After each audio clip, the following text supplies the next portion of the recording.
ਤੁਸੀਂ ਇਹ ਗੱਲ ਨੋਟ ਕਰ ਲਈ 650 ਰੁਪਈਆ ਕਰੋਨਾ ਤੋਂ ਪਹਿਲਾਂ ਦੀ ਜਿਹੜੀ ਟਿਕਟ ਹੈਗੀ ਆ ਗੋਂਡਾ ਦੀ ਤੇ ਅੱਜ ਇਹਨਾਂ ਕੋਲੋਂ ਲਿਆ 3300 ਰੁਪਈਆ ਕੱਲਾ ਇੱਕ ਬੱਸ ਨਹੀਂ ਇਹਨਾਂ ਦੀ ਚੱਲਦੀ। ਮੈਂ 5-4 ਦਿਨ ਤੋਂ ਇਹਨਾਂ ਦੇ ਮਗਰ ਲੱਗਿਆ ਹੋਇਆ 1200 ਬੱਸਾਂ ਪੰਜਾਬ ਦੇ ਅੰਦਰ ਜੁਝਾਰ ਦੀਆਂ ਚੱਲ ਰਹੀਆਂ ਨੇ 1200 कोई दिल्ली जा रही है, कोई पीलीभीत जा रही है, कोई गोंडे जा रही है, कोई बहराइच जा रही है, कोई गोरखपुर जा रही है एंड इन्हां दे कोले कुछ नहीं हैगा। ये सिर्फ ते सिर्फ सरकारी सरपरस्ती क्योंकि जुझार जिहड़ा वो फास्टवे दा मालक हैगा सरकार दे नाल सीधी लाइन जुड़ी हुई है। फास्टवे वही है जिहड़ा प्रति दिन 3 करोड़ रुपया काली बीजेपी सरकार दे विच बठिंडे भेजदा सी ਤੇ ਹੁਣ 3 ਕਰੋੜ ਰੁਪਈਆ ਪ੍ਰਤੀ ਦਿਨ ਪਟਿਆਲੇ ਭੇਜਦਾ। ਭਾਈ ਜਦੋਂ ਉੱਪਰ ਵਾਲਿਆਂ ਨਾਲ ਇੰਨੇ ਯਰਾਨੇ ਹੈਗੇ ਆ ਫਿਰ ਇਹਨਾਂ ਦੀਆਂ ਬੱਸਾਂ ਨੂੰ ਰੋਕੂ ਕੌਣ? ਇਹ ਲੋਕਾਂ ਨੂੰ 650 ਦੀ ਜਗ੍ਹਾ 3300 'ਚ ਮੁੰਨ ਦੇਣ, ਇਹ 5000 'ਚ ਮੁੰਨ ਦੇਣ। ਕਰੋਨਾ ਵਰਗੀ ਭਿਆਨਕ ਬਿਮਾਰੀ ਦੇ ਸਮੇਂ ਦੇ ਵਿੱਚ ਮਾਤੜ ਦੀ ਮਦਦ ਕੀ ਕਰਨੀ ਆ? ਇਹ ਕੱਫਣ ਦਾ ਕੱਪੜਾ ਲਾਉਣ ਤੇ ਤੁੱਲ ਗਏ। ਆਹ ਹਾਲਾਤ ਹੈਗੇ ਆ। ਮੈਨੂੰ नहीं लगता कि कोई इन्हां दे विच विचारा कोई चंगा जिहड़ा सरमाएदार बंदा होऊगा। ये सारे मेहनतकश लोग खड़े जिन्हां दे कोलों 650 की बजाय 3300 रुपया किराया, मतलब कि 6 गुणा कह सकते हैं आप, 6 गुणा तकरीबन किराया वसूल के ते 1200 बसां चलदियां ने। मैं इस करके तुहाडे सारिਆਂ ਦੇ सामने लैके आया भी तुहानूं लाइव दिखावां कि 650 रुपया किराया जिहड़ा गोंडे दा सी अज जुझार ट्रांसपोर्ट जिहदी उपरले पंजाब नूं चलाउण वाले परिवारां दे नाल सिद्धी सांझ आ ते अज इस सांझ दा इस अत्यंत नाजुक माड़े समय दे विच 3300 मतलब कि 6 गुणा कमाई ते अज पंजाब रोडवे साडी जिहड़ी पैसेंजर ट्रांसपोर्ट बस अड्डियां दे विच बंद खड़ी आ। काश किते साडी सरकार स्टेट ट्रांसपोर्ट इन्हां गरीबां नूं इन्हां दे पिंड तक छड्डण वास्ते वरतों 'ਚ ਲੈ ਆਵੇ। ਪੰਜਾਬ ਵਿੱਚ ਫਸੇ ਲੋਕਾਂ ਨੂੰ ਉਹਨਾਂ ਦੇ ਘਰ ਪਹੁੰਚਾਉਣ ਲਈ ਸਰਕਾਰ ਵੱਲੋਂ ਉਪਰਾਲੇ ਕੀਤੇ ਜਾ ਰਹੇ ਹਨ। ਟ੍ਰੇਨਾਂ ਅਤੇ ਬੱਸਾਂ ਦੇ ਜ਼ਰੀਏ ਇਹਨਾਂ ਪ੍ਰਵਾਸੀ ਮਜ਼ਦੂਰਾਂ ਨੂੰ ਘਰ ਭੇਜਣ ਦਾ ਕੰਮ ਕੀਤਾ ਜਾ ਰਿਹਾ ਹੈ, ਪਰ ਦੂਜੇ ਪਾਸੇ ਨਿੱਜੀ ਬੱਸਾਂ ਬਿਨਾਂ ਕਿਸੇ ਸਰਕਾਰੀ ਪਰਮਿਟ ਅਤੇ ਮਨਜ਼ੂਰੀ ਤੋਂ ਇਸੇ ਕੰਮ ਵਿੱਚ ਲੱਗੀਆਂ ਹੋਈਆਂ ਨੇ, ਜਿਸ ਦਾ ਪਰਦਾਫਾਸ਼ ਬੈਂਸ ਦੁਆਰਾ ਕੀਤਾ ਗਿਆ। ਬੈਂਸ ਨੇ ਇਹਨਾਂ ਦਾ ਪਰਦਾਫਾਸ਼ ਕਰ ਉਹਨਾਂ ਲੋਕਾਂ ਦੇ ਹੱਕ ਦੀ ਗੱਲ ਕੀਤੀ ਹੈ ਜਿਨ੍ਹਾਂ ਤੋਂ ਇਹ ਲੋਕ 6 ਗੁਣਾ ਵੱਧ ਕਿਰਾਇਆ ਲੈ ਰਹੇ ਸਨ। 1200 कोई दिल्ली जा रही है, कोई पीलीभीत जा रही है, कोई गोंडे जा रही है, कोई बहराइच जा रही है, कोई गोरखपुर जा रही है एंड इन्हां दे कोले कुछ नहीं हैगा। ये सिर्फ ते सिर्फ सरकारी सरपरस्ती क्योंकि जुझार जिहड़ा वो फास्टवे दा मालक हैगा सरकार दे नाल सीधी लाइन जुड़ी हुई है। फास्टवे वही है जिहड़ा प्रति दिन 3 करोड़ रुपया काली बीजेपी सरकार दे विच बठिंडे भेजदा सी ਤੇ ਹੁਣ 3 ਕਰੋੜ ਰੁਪਇਆ ਪ੍ਰਤੀ ਦਿਨ ਪਟਿਆਲੇ ਭੇਜਦਾ। ਭਾਈ ਜਦੋਂ ਉੱਪਰ ਵਾਲਿਆਂ ਨਾਲ ਇੰਨੇ ਯਰਾਨੇ ਹੈਗੇ ਆ ਫਿਰ ਇਹਨਾਂ ਦੀਆਂ ਬੱਸਾਂ ਨੂੰ ਰੋਕੂ ਕੌਣ? ਇਹ ਲੋਕਾਂ ਨੂੰ 650 ਦੀ ਜਗ੍ਹਾ 3300 'ਚ ਮੁੰਨ ਦੇਣ, ਇਹ 5000 'ਚ ਮੁੰਨ ਦੇਣ। ਕਰੋਨਾ ਵਰਗੀ ਭਿਆਨਕ ਬਿਮਾਰੀ ਦੇ ਸਮੇਂ ਦੇ ਵਿੱਚ ਮਾਤੜ ਦੀ ਮਦਦ ਕੀ ਕਰਨੀ ਆ? ਇਹ ਕੱਫਣ ਦਾ ਕੱਪੜਾ ਲਾਉਣ ਤੇ ਤੁੱਲ ਗਏ। ਆਹ ਹਾਲਾਤ ਹੈਗੇ ਆ। ਮੈਨੂੰ नहीं लगता कि कोई इन्हां दे विच विचारा कोई चंगा जिहड़ा सरमाएदार बंदा होऊगा। ये सारे मेहनतकश लोग खड़े जिन्हां दे कोलों 650 की बजाय 3300 रुपया किराया, मतलब कि 6 गुणा कह सकते हैं आप, 6 गुणा तकरीबन किराया वसूल के ते 1200 बसां चलदियां ने। एक बस दे विच किन्ने बंदे बैठे है? 28 बंदे 28 बंदे एक बस दे विच बैठण। कोई इन्हां दी डॉक्टरी कोई प्रबंध कोई कुछ नहीं। 1200 बसां हर रोज। एक पासे पंजाब रोडवेज जिहड़ी अपनी डिपूआं दे विच बंद लाई खड़ी हुई है ते पंजाब दे अंदर जिहड़ा ये ट्रांसपोर्ट माफिया ये कौन चला रहा? अज दोस्तों ये गल तुहाडे सारिਆਂ ਦੇ सामने है। मैं इस करके तुहाडे सारिਆਂ ਦੇ सामने लैके आया भी तुहानूं लाइव दिखावां कि 650 रुपया किराया जिहड़ा गोंडे दा सी अज जुझार ट्रांसपोर्ट जिहदी ਉੱਪਰਲੇ ਪੰਜਾਬ ਨੂੰ ਚਲਾਉਣ ਵਾਲੇ ਪਰਿਵਾਰਾਂ ਦੇ ਨਾਲ ਸਿੱਧੀ ਸਾਂਝ ਆ ਤੇ ਅੱਜ ਉਹ ਇਸ ਸਾਂਝ ਦਾ ਇਸ ਅਤਿਅੰਤ ਨਾਜ਼ੁਕ ਮਾੜੇ ਸਮੇਂ ਦੇ ਵਿੱਚ 3300 ਮਤਲਬ ਕਿ 6 ਗੁਣਾ ਕਮਾਈ ਤੇ ਅੱਜ ਪੰਜਾਬ ਰੋਡਵੇ ਸਾਡੀ ਜਿਹੜੀ ਪੈਸੇਂਜਰ ਟਰਾਂਸਪੋਰਟ ਉਹ ਬੱਸ ਅੱਡਿਆਂ ਦੇ ਵਿੱਚ ਬੰਦ ਖੜੀ ਆ। ਕਾਸ਼ ਕਿਤੇ ਸਾਡੀ ਸਰਕਾਰ ਸਟੇਟ ਟਰਾਂਸਪੋਰਟ ਇਹਨਾਂ ਗਰੀਬਾਂ ਨੂੰ ਇਹਨਾਂ ਦੇ ਪਿੰਡ ਤੱਕ ਛੱਡਣ ਵਾਸਤੇ ਵਰਤੋਂ 'ਚ ਲੈ ਆਵੇ। ਕਾਸ਼ ਕਿਤੇ ਸਾਡਾ ਮੁੱਖ ਮੰਤਰੀ ਇਹਨਾਂ ਗਰੀਬਾਂ ਦੀ ਬਾਂਹ ਫੜ ਲਵੇ। ਕਾਸ਼ ਕਿਤੇ ਸਾਡੀ ਸਰਕਾਰ ਇਹਨਾਂ ਗਰੀਬਾਂ ਦੀ ਸੁਣਵਾਈ ਕਰਕੇ ਇਹਨਾਂ ਬੇਈਮਾਨ ਟਰਾਂਸਪੋਰਟ ਮਾਫੀ ਵਾਲਿਆਂ ਨੂੰ ਨਕੇਲ ਪਾਵੇ। ਪਰ ਇਹ ਰਲੀ ਮਿਲੀ ਭੁਗਤ ਹੈਗੀ ਆ, ਇਹ ਸਰਕਾਰੀ ਸਰਪ੍ਰਸਤੀ ਆ। ਮੇਰੇ ਸਤਿਕਾਰਯੋਗ ਵੀਰ ਪੁਲਿਸ ਵਾਲੇ ਖੜੇ ਆ, ਇਹਨਾਂ ਦਾ ਕੋਈ ਵਾਸੀ ਨਹੀਂ ਚੱਲਦਾ। ਪਤਾ ਇਹਨਾਂ ਨੂੰ ਵੀ ਸਾਰਾ ਕੁਝ ਆ, ਕਿਉਂਕਿ ਇਹ ਕੋਈ ਵਿਚਾਰਾ ACP, ਕੋਈ SHO, ਕੋਈ ਚੌਂਕੀਦਾਰ ਇੰਚਾਰਜ, ਕੋਈ ਥਾਣੇਦਾਰ, ਇਹਨਾਂ ਦੀ ਵਿਚਾਰਿਆਂ ਦੀ ਸੱਦ-ਪੁੱਛ ਹੀ ਹੈ ਨਹੀਂ। ਕਿਉਂਕਿ ਜਿਹੜੀ ਸਰਕਾਰ ਦਾ ਮੁਖੀਆ ਜਦੋਂ ਐਡੇ ਵੱਡੇ ਮਾਫੀਆ ਨੂੰ ਚਲਾਉਣ ਵਾਲੇ ਬੰਦੇ ਦੇ ਨਾਲ ਰਲਗੱਟ ਹੋਇਆ ਹੋਵੇ ਤੇ ਇਹਨਾਂ ਨੂੰ ਰੋਕ ਕੌਣ ਸਕਦਾ। ਸੋ ਮੈਂ ਇਹ ਸਾਰੀ ਗੱਲ ਇਸ ਕਰਕੇ ਮੈਨੂੰ ਆਉਣਾ ਪਿਆ। ਐਂਡ ਦੋਸਤੋ ਤੁਸੀਂ ਥੋੜਾ ਦੂਰ ਵੀ ਰਹੋ, ਇਕੱਠੇ ਨਹੀਂ ਬੈਠਣਾ। ਮੇਰਾ ਵੀਰ ਬਣ ਕੇ ਥੋੜਾ ਦੂਰ ਆ। ਬੱਸ ਵਾਲਿਆਂ ਨੂੰ ਬੁਲਾਓ ਇੱਕ ਵਾਰੀ। ਆ ਬੇਟਾ ਆ ਜਾ ਇੱਧਰ, ਕੋਈ ਨਹੀਂ ਤੂੰ ਸਾਡਾ ਭਰਾ, ਤੂੰ ਆ ਜਾ ਇੱਧਰ, ਤੈਨੂੰ ਦੌੜਨ ਦੀ ਲੋੜ ਨਹੀਂ। ਆ ਜਾ ਮੇਰਾ ਵੀਰ, ਤੂੰ ਤਾਂ ਤਨਖਾਹਦਾਰ ਮੁਲਾਜ਼ਮ ਆ ਜਾ ਉਰੇ ਆ ਜਾ। ਨਹੀਂ ਕੋਈ ਨਹੀਂ ਬੇਟਾ, ਨਹੀਂ ਕੋਈ ਨਹੀਂ। ਤੂੰ ਬਸ ਇੱਥੇ ਤੂੰ ਭਰਾ ਦੋ ਸਾਡਾ ਵੀ ਪਰੇ ਫਾਸਲਾ ਬਣਾਓ। ਤੁਸੀਂ ਇਹਨਾਂ ਤੋਂ 33 ਰੁਪਇਆ ਲਿਆ ਭਾਜੀ। ਅਸੀਂ ਡਰਾਈਵਰ ਆ, ਸਾਨੂੰ ਕੋਈ ਪਤਾ ਨਹੀਂ। ਤੁਹਾਡਾ ਕੋਈ ਇੰਚਾਰਜ, ਕਲਰਕ, ਮੈਨੇਜਰ ਉਹ ਦਫ਼ਤਰ ਹੈ ਜੀ ਸਾਡਾ, ਚਲੇ ਜਾਓ। ਉਹ ਪਤਾ ਹੀ ਆ ਸਕਦਾ। ਦਫ਼ਤਰ ਤੁਸੀਂ ਮੈਨੂੰ ਨਹੀਂ ਪਤਾ ਜੀ, ਦਫ਼ਤਰ ਵਿੱਚ ਚਲੇ ਜਾਓ। ਆ ਦਫ਼ਤਰ। ਤੁਸੀਂ ਡਰਾਈਵਰ ਹੋ? ਹਾਂਜੀ ਡਰਾਈਵਰ। ਪੈਸੇ ਕਿਹਨੇ ਲਏ, ਡਰਾਈਵਰ, ਕੰਡਕਟਰ ਜਾਂ ਦਫ਼ਤਰ ਵਾਲਿਆਂ ਨੇ? ਦਫ਼ਤਰ ਵਾਲੇ ਨੇ ਲਏ, ਜਿਨ੍ਹਾਂ ਨੂੰ ਆ ਸਵਾਰੀਆਂ ਬੈਠੀ ਇਹਨਾਂ ਨੂੰ ਪੁੱਛ ਲੈ। ਅੱਛਾ ਡਰਾਈਵਰ ਅੱਜ ਉਰੇ ਆ, ਕੱਲ ਉੱਥੇ ਆ। ਠੀਕ ਹੈ ਵੀਰ, ਤੇਰਾ ਪੱਖ ਬਿਲਕੁਲ ਸਹੀ ਜਾ ਬਾਜਵੇ। ਤੁਸੀਂ ਬੇਟਾ ਪੈਸੇ ਕਿਹਨੂੰ ਦਿੱਤੇ ਆ? ਕਿਹਨੂੰ ਦਿੱਤੇ ਪੈਸੇ? ਆ ਜਾ ਯਾਰ। ਪੈਸੇ ਬੇਟਾ ਕਿਹਨੂੰ ਦਿੱਤੇ ਆ? ਧਰਮ ਮਾਨ ਦੇ ਨਾਲ ਤੁਹਾਡੇ ਜੋ ਜਿਹੜੇ ਬੰਦੇ ਨੂੰ ਹੈਗੀ ਐਮਰਜੈਂਸੀ, ਕੱਲ ਨੂੰ ਗੋਰਖਪੁਰ ਦੀ ਟ੍ਰੇਨ ਜਾਣੀ ਆ, ਮੈਂ ਹੁਣੇ ਤੁਹਾਨੂੰ ਆਨਲਾਈਨ ਪਾਸ ਕਰਾ ਕੇ ਦਿੰਦਾ। ਜਿਹਦੀ ਐਮਰਜੈਂਸੀ ਆ, ਜਿਹਨੂੰ ਐਮਰਜੈਂਸੀ ਨਹੀਂ ਹੈਗੀ ਉਹ 2 ਦਿਨ ਰੁਕ ਕੇ ਚਲੇ ਜਾਓ, ਮੇਰੀ ਜ਼ਿੰਮੇਵਾਰੀ ਆ। मैं थोनू जो तुसी गोरखपुर जाना, गोंडा जाना।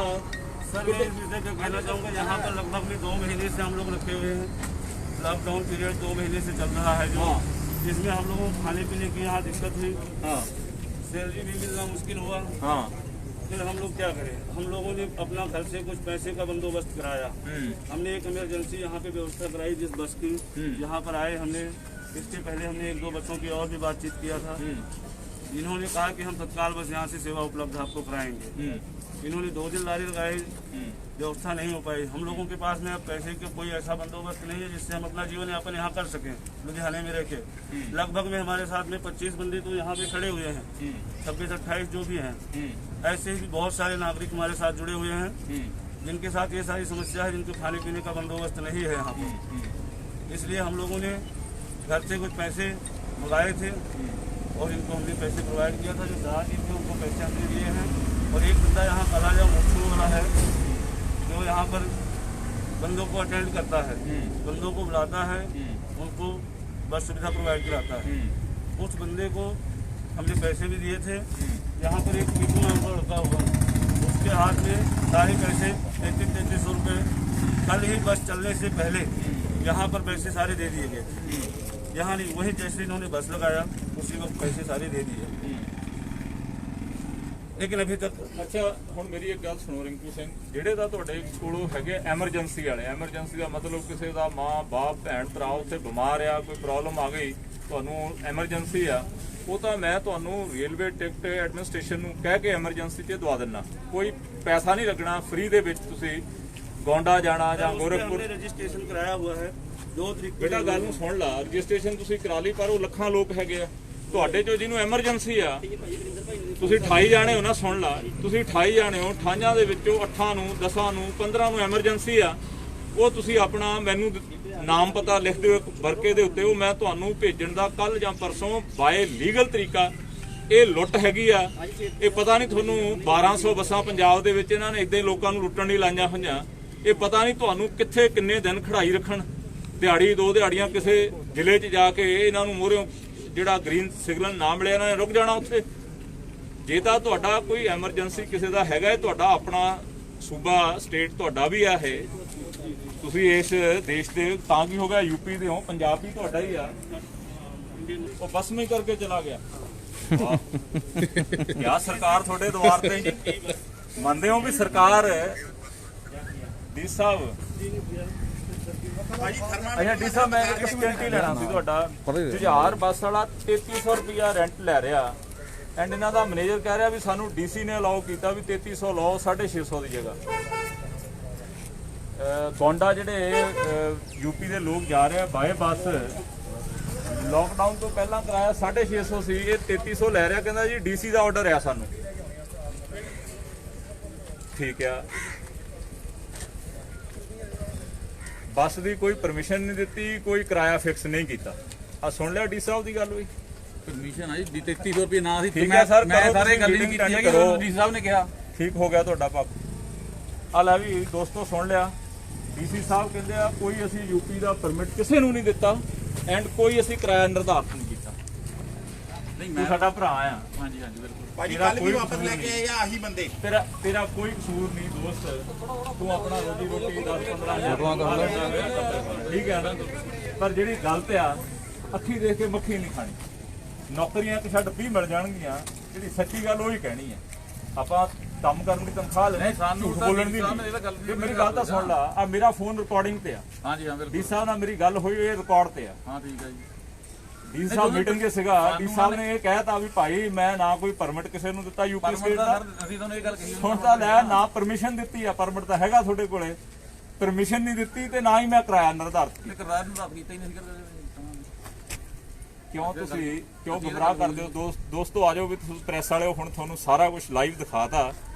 ਇਹ ਕਿਉਂ ਲੁੱਟ ਰਿਹਾ? ਕਿਉਂਕਿ ਇਹਨਾਂ ਦੀ ਸਿੱਧੀ ਗਾਟੀ ਮਾਲਕ ਦੀ ਹੈਗੀ ਆ ਉੱਪਰ ਵਾਲਿਆਂ ਨਾਲ। ਪਹਿਲਾਂ ਬਾਦਲਾਂ ਨਾਲ, ਬਠਿੰਡੇ ਵਾਲਿਆਂ ਨਾਲ ਸੀ, ਹੁਣ ਪਟਿਆਲੇ ਵਾਲਿਆਂ ਨਾਲ। ਇਹਨਾਂ ਨੂੰ ਰੋਕੂਗਾ ਕੌਣ? ਤੁਸੀਂ ਕਦੇ ਇਦਾਂ ਦਾ ਇਸ ਸਮੇਂ ਦੇ ਵਿੱਚ ਦੇਖਿਆ ਕੁਆਰੰਟਾਈਨ ਸੈਂਟਰਾਂ 'ਚ ਲੋਕ ਲੇਰਾ ਮਾਰਦੇ ਆ ਵੀ ਇੱਥੇ ਭੇਜ ਦਿਓ ਸਾਡਾ ਟੈਸਟ ਕਰਾਉਣ ਲਈ? ਉਹ ਬੱਸ ਭਰ ਕੇ ਰੋਡਵੇਜ਼ ਦੀ ਜਾਂਦੀ ਹੈ ਸਿਵਲ ਹਸਪੀਟਲ ਟੈਸਟ ਮੈਡੀਕਲ ਵਾਸਤੇ।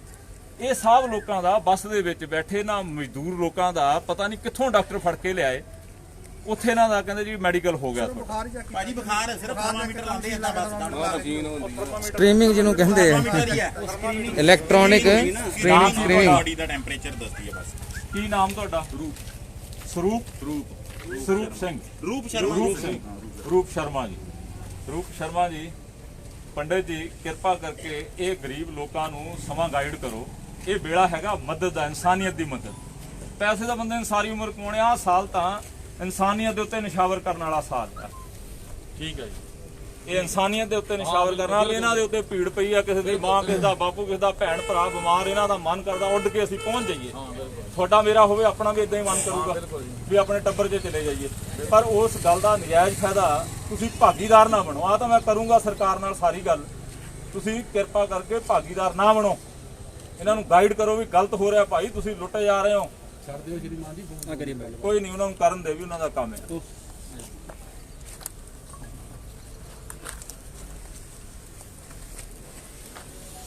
1200 ਰੁਪਇਆ ਦਿੱਲੀ ਦੀ ਟਿਕਟ ਹੈ, ਜਿਹੜੀ ਕਿ 300 ਰੁਪਇਆ ਆਮ ਦਿਨਾਂ ਦੀ, ਇਹ 1200 ਲੈਂਦੇ ਐਂਡ ਪੰਜਾਬ ਦੇ ਵਿੱਚ 1000 ਤੋਂ 1200 ਦੇ ਕਰੀਬ ਬੱਸ ਚੱਲ ਰਹੀ ਹੈ ਇਹਨਾਂ ਦੀ। ਬਈ ਡਿਸਟੈਂਸ ਬਣਾਓ ਸਾਰੇ ਜਾਣੇ,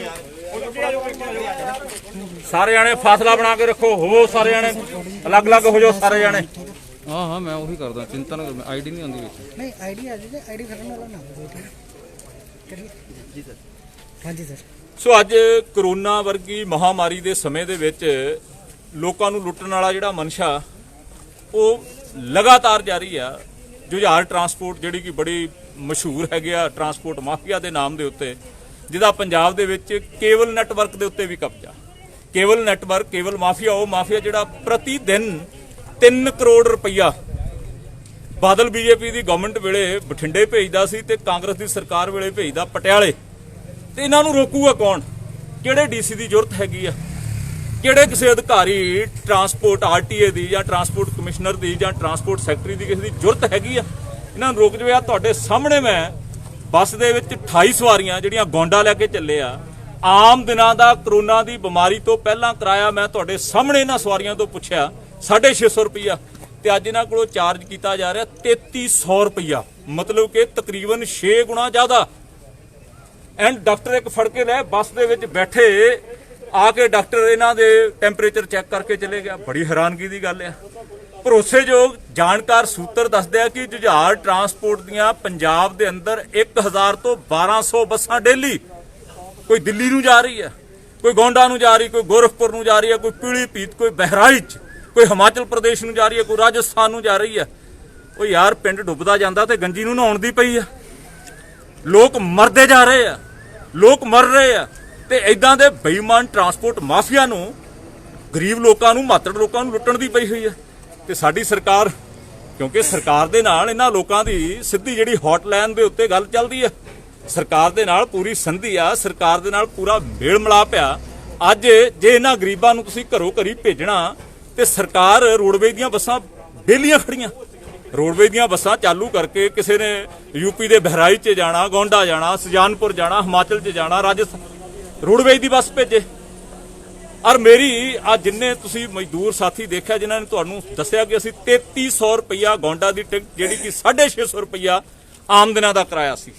ਸੋ ਮੇਰੀ ਇਹਨਾਂ ਦੋਸਤਾਂ ਨੂੰ ਵੀ ਅਪੀਲ ਹੈ ਕਿ ਜਿਨ੍ਹਾਂ ਦੇ ਕੋਲੇ ਹੈਗੀ ਕੋਈ ਐਮਰਜੈਂਸੀ, ਜਿਨ੍ਹਾਂ ਨੂੰ ਤੁਰੰਤ ਪਿੰਡ ਜਾਣ ਦੀ ਜ਼ਰੂਰਤ ਹੈ, ਉਹ ਮੈਨੂੰ ਦੱਸ ਦੇਣ। ਮੈਂ ਜ਼ਿਲ੍ਹਾ ਪ੍ਰਸ਼ਾਸਨ ਨੂੰ ਬੇਨਤੀ ਕਰਕੇ ਇਹਨਾਂ ਨੂੰ ਐਮਰਜੈਂਸੀ ਰੇਲ ਜਿਹੜੀ ਹਰ ਤੀਜੇ ਦਿਨ ਗੋਂਡਾ ਅੱਜ ਗਈ ਹੈ ਤੇ ਤੀਸਰੇ ਦਿਨ ਨੂੰ ਫੇਰ ਜਾਣੀ ਹੈ, ਰੇਲ ਦਾ ਬੰਦੋਬਸਤ ਕਰਾ ਦੂੰਗਾ। ਇਹਨਾਂ ਦੇ ਮੈਨੇਜਰ ਜੁਝਾਰ ਵਾਲਿਆਂ ਦੇ ਸ਼੍ਰੀ ਰੂਪ ਚੰਦ ਸ਼ਰਮਾ ਜੀ ਨੇ ਦੱਸਿਆ ਕਿ ਸਾਨੂੰ ਡੀਸੀ ਨੇ ਪਰਮਿਸ਼ਨ ਦੇਤੀ। ਮੈਂ ਤੁਹਾਡੇ ਸਾਹਮਣੇ ਡੀਸੀ ਲੁਧਿਆਣਾ ਨਾਲ ਗੱਲ ਕੀਤੀ ਵੀ ਡੀ ਸਾਹਿਬ ਤੁਸੀਂ ਜੁਝਾਰ ਨੂੰ ਪਰਮਿਸ਼ਨ ਦਿੱਤੀ ਆ 3300 ਰੁਪਇਆ ਕਿਰਾਇਆ ਤੇ ਯੂਪੀ ਜਾਣ ਦੀ, ਤੇ ਅੱਗੇ ਉਹ ਡੀਸੀ ਸਾਹਿਬ ਕੀ ਕਹਿੰਦਾ? ਡੀਸੀ ਸਾਹਿਬ ਕਹਿੰਦਾ ਕਿ ਨਾ ਮੈਂ ਪਰਮਿਸ਼ਨ ਦਿੱਤੀ ਆ ਤੇ ਨਾ ਮੈਂ ਕੋਈ ਕਿਰਾਇਆ ਮੁਕਰਰ ਕੀਤਾ। ਇਹ ਤੁਹਾਡੇ ਸਾਹਮਣੇ ਦੀਆਂ ਗੱਲਾਂ ਨੇ। ਅਫਸੋਸ ਹੈ ਦੋਸਤੋ, ਇੱਕ ਪਾਸੇ ਮਾਤੜ ਲੋਕ ਲੁੱਟੇ ਜਾ ਰਹੇ ਤੇ ਦੂਜੇ ਪਾਸੇ ਮੈਂ ਮੁੱਖ ਮੰਤਰੀ ਦੇ ਸਪੈਸ਼ਲ ਸੈਕਟਰੀ ਸੁਰੇਸ਼ ਜੀ ਨਾਲ ਗੱਲ ਕਰਕੇ ਹਟਿਆ, ਮੈਸੇਜ ਕੀਤਾ, ਕਿਸਾਨ ਲੁੱਟਿਆ ਜਾ ਰਿਹਾ। 45 ਰੁਪਏ ਕਿਲੋ ਬੀਜ ਝੋਨੇ ਦਾ ਸੀ ਅੱਜ ਤੋਂ 10-12 ਦਿਨ ਪਹਿਲਾਂ, ਤੇ ਅੱਜ ਕਿਸੇ ਦੁਕਾਨ ਤੇ ਚਲੇ ਜਾਓ ਅੱਜ 150 ਰੁਪਏ ਕਿਲੋ ਝੋਨੇ ਦਾ ਬੀਜ ਮਿਲ ਰਿਹਾ। ਤੇ ਸਰਕਾਰ ਕਿੱਥੇ ਹੈਗੀ ਆ? ਸਿਸਟਮ ਕਿੱਥੇ ਹੈਗਾ? ਕਿਸਾਨ ਲੁੱਟ ਹੋ ਰਿਹਾ, ਗਰੀਬ ਲੁੱਟ ਹੋ ਰਿਹਾ ਤੇ ਸਰਕਾਰ ਕਹਿੰਦੀ ਅਸੀਂ ਇਹਨਾਂ ਨੂੰ ਰਾਸ਼ਨ ਦੀ ਕਿੱਟ 500 ਰੁਪਏ ਦੀ ਦੇਤੀ ਤੇ ਮੁੜ ਕੇ ਮਹੀਨਾ 2 ਮਹੀਨੇ ਸਾਡੇ ਵੱਲ ਝਾਕੋ ਨਾ। ਸੋ ਮੈਂ ਸਰਕਾਰ ਨੂੰ ਬੇਨਤੀ ਕਰੂੰਗਾ ਕਿ ਤੁਰੰਤ ਸਖਤ ਕਾਰਵਾਈ ਕਰਦੇ ਹੋਏ ਟਰਾਂਸਪੋਰਟ ਮਾਫੀਆ ਨੂੰ ਨਕੇਲ ਪਾਈ ਜਾਵੇ ਤੇ ਜਿਹੜੇ ਸਾਡੇ ਮਜ਼ਦੂਰ ਸਾਥੀ ਜਾਂ ਮਾਤੜ ਲੋਕ ਦੂਜੀਆਂ ਸਟੇਟਾਂ ਤੋਂ ਇੱਥੇ ਆਏ ਹੋਏ ਜਿਨ੍ਹਾਂ ਦਾ ਮਨ ਕਰਦਾ ਕਿ ਅਸੀਂ ਆਪਣੇ ਪਰਿਵਾਰਾਂ ਦੇ ਵਿੱਚ ਜਾ ਕੇ ਆਪਣੇ ਭੈਣ ਭਰਾਵਾਂ ਤੇ ਮਾਂ-ਬਾਪ ਨੂੰ ਮਿਲੀਏ, ਉਹਨਾਂ ਦੇ ਜਾਣ ਦਾ ਬੰਦੋਬਸਤ ਪੰਜਾਬ ਰੋਡਵੇਜ਼ ਦੀਆਂ ਜਿਹੜੀਆਂ ਬੱਸਾਂ ਬੰਦ ਖੜੀਆਂ ਨੇ ਉਹਨਾਂ ਦੇ ਵਿੱਚ ਕਰੇ। ਟ੍ਰੇਨਾਂ ਕੇਂਦਰ ਸਰਕਾਰ ਨੇ ਦਿੱਤੀਆਂ ਨੇ, ਸਟੇਟ ਦੇ ਕੋਲੇ ਆਪਣੀ ਪੈਸੇਂਜਰ ਟਰਾਂਸਪੋਰਟ ਆ, ਉਸ ਟਰਾਂਸਪੋਰਟ ਦਾ ਉਪਯੋਗ ਕਰਕੇ ਇਹਨਾਂ ਗਰੀਬਾਂ ਦੀ ਜਿਹੜੀ ਬੇਈਮਾਨ ਟਰਾਂਸਪੋਰਟ ਮਾਫੀਆ ਛਿੱਲ ਲਾ ਰਿਹਾ, ਇਹ ਛਿੱਲ ਤੁਰੰਤ ਬੰਦ ਕਰਕੇ ਰੋਡਵੇਜ਼ ਦੀਆਂ ਬੱਸਾਂ ਦਾ ਇੰਤਜ਼ਾਮ ਕੀਤਾ ਜਾਵੇ। ਸਰ ਡੀਸੀ ਸਾਹਿਬ ਨੇ ਕੋਈ ਕਾਰਵਾਈ ਦੀ ਗੱਲ ਕੀਤੀ ਹੁਣ ਤੱਕ? ਡੀਸੀ ਸਾਹਿਬ ਸੀਗੇ ਇੱਕ ਮੀਟਿੰਗ ਦੇ ਵਿੱਚ, ਮੈਂ ਉਹਨਾਂ ਨੂੰ ਕਿਹਾ ਕਿ ਮੇਰਾ ਬੜਾ ਐਮਰਜੈਂਸੀ ਗੱਲ ਆ, ਤੁਸੀਂ ਮੇਰੀ ਗੱਲ ਸੁਣ ਲਓ, ਮੈਨੂੰ 2 ਗੱਲਾਂ ਦਾ ਜਵਾਬ ਦੇ ਦਿਓ। ਜੁਝਾਰ ਟਰਾਂਸਪੋਰਟ ਵਾਲਾ 3300 ਰੁਪਇਆ ਪ੍ਰਤੀ ਸਵਾਰੀ ਗੋਂਡਾ ਦਾ ਕਿਰਾਇਆ ਲੈ ਰਿਹਾ, ਕੀ ਤੁਸੀਂ ਨਿਰਧਾਰਿਤ ਕੀਤਾ? ਮੈਨੇਜਰ ਸਾਹਿਬ ਨੇ ਕਿਹਾ ਵੀ ਡੀਸੀ ਨੇ ਸਾਨੂੰ ਇਹ ਕਿਰਾਇਆ ਫਿਕਸ ਕਰਕੇ ਦਿੱਤਾ। ਉਹ ਕਹਿੰਦੇ ਨਹੀਂ ਜੀ, ਕਹਿੰਦੇ ਕਿਰਾਇਆ ਨਿਰਧਾਰਿਤ ਕਰਨਾ ਬੜੀ ਦੂਰ ਦੀ ਗੱਲ, ਅਸੀਂ ਤਾਂ ਪਰਮਿਸ਼ਨ ਹੀ ਨਹੀਂ ਦਿੱਤੀ ਯੂਪੀ ਜਾਂ ਕਿਸੇ ਹੋਰ ਸਟੇਟ ਦੇ ਵਿੱਚ ਕਿਸੇ ਪ੍ਰਾਈਵੇਟ ਟਰਾਂਸਪੋਰਟ ਬੱਸਾਂ ਦੇ ਮਾਲਕ ਨੂੰ ਕਿ ਉੱਥੇ ਜਾਵੇ। ਸੋ ਇਹ ਡੀਸੀ ਸਾਹਿਬ ਮੀਟਿੰਗ ਦੇ ਵਿੱਚ ਸੀ, ਪਰ ਇਹ ਡੀਸੀ ਦੇ ਕਰਨ ਵਾਲਾ ਦੋਸਤੋ ਕੰਮ ਨਹੀਂ। ਮੈਂ ਪਹਿਲਾਂ ਕਹਿ ਕੇ ਹਟਾਂ ਕਿ 3 ਕਰੋੜ ਰੁਪਈਆ ਕੇਬਲ ਮਾਫੀਆ ਦੇ ਵਿੱਚੋਂ ਬਾਦਲਾਂ ਦੀ ਸਰਕਾਰ ਵੇਲੇ ਵਛੰਡੇ ਜਾਂਦਾ ਸੀ ਰੋਜ਼ ਦਾ, ਤੇ ਉਹੀ 3 ਕਰੋੜ ਰੁਪਈਆ ਰੋਜ਼ ਦਾ ਸਰਕਾਰ ਬਦਲੀ ਹੋਣ ਤੋਂ ਬਾਅਦ ਪਟਿਆਲੇ ਜਾ ਰਿਹਾ। ਤੇ ਜਿਹੜੇ ਸਰਕਾਰਾਂ ਚਲਾਉਣ ਵਾਲੇ ਪਰਿਵਾਰਾਂ ਦੇ ਨਾਲ ਭਾਈਵਾਲ ਹੋਣ, ਉਹਨਾਂ ਨੂੰ ਡੀਸੀ ਵਿਚਾਰਾ ਕੀ ਰੋਕ ਸਕਦਾ? ਉਹਨਾਂ ਨੂੰ ਟਰਾਂਸਪੋਰਟ ਵਿੰਗ ਜਾਂ ਪੁਲਿਸ ਕੀ ਰੋਕ ਸਕਦੀ ਹੈ? ਮੈਂ ਇਹ ਐਕਸਪੋਜ਼ਰ ਕੀਤਾ ਇਸ ਕਰਕੇ ਤਾਂ ਕਿ ਇਹਨਾਂ ਦੀਆਂ ਕਾਲੀਆਂ ਕਰਤੂਤਾਂ ਜੱਗ ਜ਼ਾਹਰ ਹੋ ਜਾਣ। ਬਿਊਰੋ ਰਿਪੋਰਟ ਪ੍ਰਾਈਮ ਉਦੇ।